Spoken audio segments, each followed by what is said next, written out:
तुम्हें बिजनेस करना है या सिस्टम जमाना है? बताओ कि बिजनेस करना बड़ा होगा कि सिस्टम जमाना? Explain this. बिजनेस करना, बिजनेस जैसे कि एक दुकान खोल ली, चाय की दुकान खोल ली, कचौड़ी की, फुल्की की, चाट की एंड ईटीसी, कोई भी कपड़े की दुकान, तो ये है बिजनेस।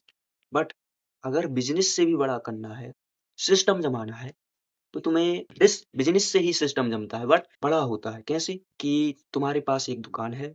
कौन सी दुकान है? मान के चलो एक किराना दुकान है।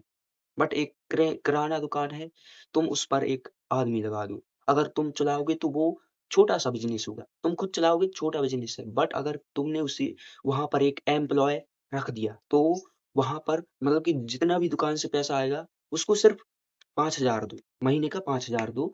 दुकान अच्छी बड़ी रखो और फिर पैसा आ जाएगा तो दूसरी दुकान खोल लो, दूसरे में एक और लगा दो। ऐसे ही करते करते तीसरे खोल लो, फिर तीसरे में एक और लगा लो। बट अब तीनों का एक साथ पैसा आएगा तो एक बड़ी दुकान खोल लो, फिर वहां पर तीनों लगा दो। फिर इसी प्रकार एक और, यानी कि पैसा आया तो फिर से एक और खोल ली उतनी बड़ी दुकान, फिर से पैसा लगा दो, फिर से ऐसा करते करते तुम अपना सिस्टम जमा लोगे।